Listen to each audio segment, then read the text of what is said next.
Welcome back to Ravens Today. I'm your host, Connor Gioffreda, giving you all the latest updates on anything and all things Ravens. Please make sure to subscribe to the channel, like the video. Let's dive into the latest I have for you today. So, quick injury update here. Patrick Ricard is still not practicing.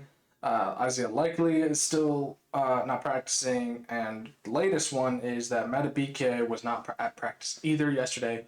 Hopefully he does show up today. According to Harbaugh, he should show up to practice at some point today. Limited was Jair Alexander, which makes me believe that Jair Alexander was really kind of still not fully recovered in the Bills game, but I could be totally wrong. I just think that I've said my piece on Jair Alexander. He should not have been in that Bills game, in my opinion. He was rushed, and he just looked really out of it, considering the fact that he hasn't been at practice for almost a full month. There has been video footage of Isaiah Likely his rehab process, and he looks good. Like we will probably get him back. I would say at the latest before the Chiefs game. So that's what I want, because Isaiah Likely needs his revenge game, man. He needs to get that toe back, pun intended on that. But latest injury updates for you. I don't know what the heck is going on with the card. I mean, it's kind of raising some eyebrows a little bit, but I guess we'll have to wait and see what happens there. Again, Harbaugh doesn't like to talk about injuries, keeps teams guessing, but at this point, it's like, what's going on here, man? What's going on? Come on. Anyway, moving on to what Marlon had to say yesterday about the Ravens' struggles on defense, and he had a lot to say. And it was pretty spot on. So, he said that Zach Orr told the defense in the meeting that the coaching staff would not have the patience for breakdowns and miscues that it did early last season. We're not going to be repeat offenders. Love that. Okay, great to see. But it happened in week one. Okay, but so hopefully they're able to fix this in week two and beyond. But anyway, he moved on and said it doesn't matter what our offense is doing. It doesn't matter what Lamar is doing. We have to go out there and we're going to win the game. Right now, our maturity level is, sadly, when we get in these situations, it's not good enough. 100%. Defense, lets their foot off the gas a little bit there. I'm not even going to say defense. I'm going to say the whole team lets their foot off the gas. It's because of John Harbaugh's game plan. It's always happened under Harbaugh. But you know what? I've said my piece on that already. I agree and disagree with that. He also mentioned that we're too talented of a team to continue to have the collapses that we have. This last game, I think it was more of a true group effort. The guys that are doing it right are going to play. That was kind of the message, and I think everyone can respect that 100%. I truly believe that the guys that do it right get to play. Not under John Harbaugh. Makes no sense to me. If guys are doing their job correctly, why don't they get more play time? Mike Green is a perfect example. Daniel Falele, perfect example. If you suck at doing your job, you don't, in any workspace, you're not going to get more work. You're going to get canned, cut, fired, whatever. Okay? I think this is sending a message here. He also mentioned that there are one or two players that are still, not participating in the effort. I really wanted him to give the names of those people because they need to be held accountable, whether it's on defense or offense. I'm pretty sure he was talking about defense, but again, I want to know those names. I can name a few for starters, but we're not going to do that here because then it's going to be speculative. I don't really want to speculate on something in that sense.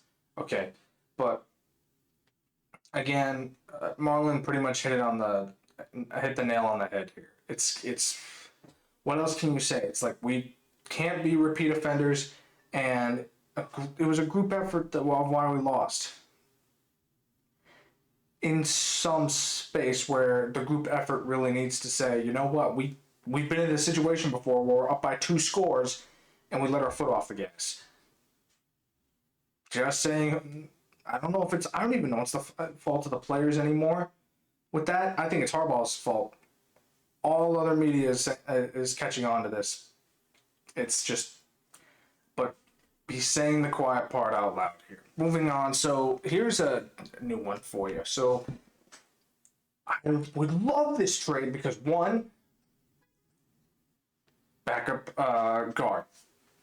Two, gets rid of Daniel Villanueva. If you know what I'm talking about, you know. You guys, come on, we get that reference here. Falele is Villanueva. Baltimore and the Cowboys are currently rumored to have a trade for Brock Hoffman, a backup guard who plays center but played right guard in college. And Baltimore could send over a 2026 sixth-round draft pick to Dallas. Dallas is picking up a ton of draft capital, so why not? At this point, I'd rather have anyone over Daniel Falele. I think he is. I've said my piece on him before. I want Ben Cleveland in right guard, even though he's a left guard. I would rather have one of the rookies. I would rather have Emory Jones Jr., who is injured right now, who has not played in there over Daniel Falele. I want an injured guy over Daniel Falele because they can do their job better than him. I want this. I hope this gains traction because Brock Hoffman, reliable, been in the league for a couple of years, has played the right guard position, so it's what he's used to. He hasn't played it in a couple of years because he's been under center, but at the same time, it's better than what we have right now. Daniel Villanueva is just, he's going to, I've said my piece about him, he's going to get Lamar injured. He's not, I will stick by that even if he improves. I will stick by that because, even like if we play, even if he defends against Myles Garrett or Max Crosby, whoever, he is the best, gets the best passing block grade and the best run grade for the next 16 games. We know for a fact that he is inconsistent and not reliable. This is a perfect trade, in my opinion. Brock Hoffman, let's go. I would love to see this gain a little bit of traction here. Ravens, make it happen for me, please. Moving on. So we're answering some of the comments on the last video, and I found this hilarious, by the way. Someone had mentioned we should fire John Biden. I thought that was hilarious. Thank you, whoever said that. That made me laugh out loud. Someone else also mentioned, and this comment hits it on the head. About time someone who sees the same thing I see. This squad can put up 50 to 60 points a game. The coach is playing it safe, comfortable, and going easy for other teams. Let this squad put up the points on the board, and this will other players' touches and open up new players to show the talent. Thank you for noticing the points. Yes, this is exactly why this team should just put up the points here. It's not about respect anymore. I don't care. It's about giving other players shots because at this point it's like, okay, if we need to bring back the starters, we can bring them back in. But right now we're up by 3 touchdowns, 4 touchdowns. We can bring in starters that normally don't see the field that often and put them in game, get them some in-game experience.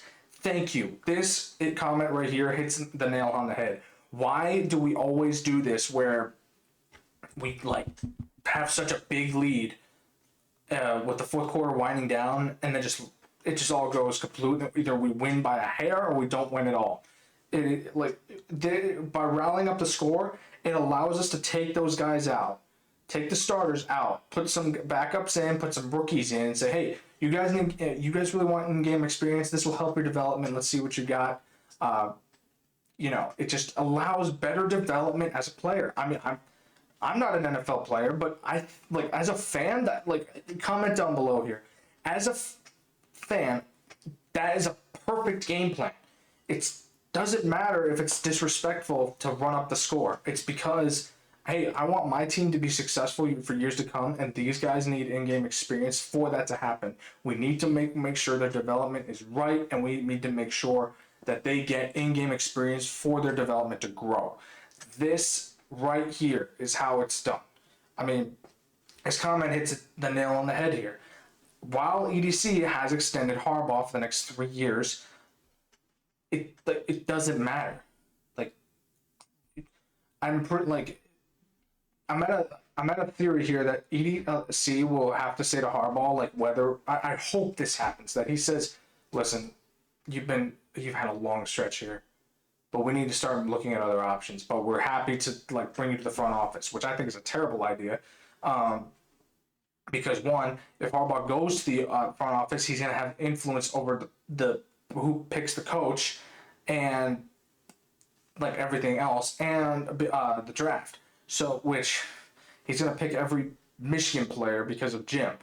But I'm getting ahead of myself here. Like that comment hit the nail on the head on why we need to put up the scoring. Yes, whatever. It's disrespectful, whatever.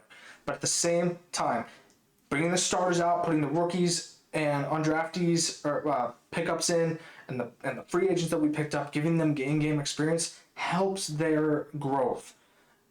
I can't say it enough. Thank you for that comment. Thank you for tuning into Ravens today. I'm your host, Connor Gioffreda. Again, like and subscribe the videos.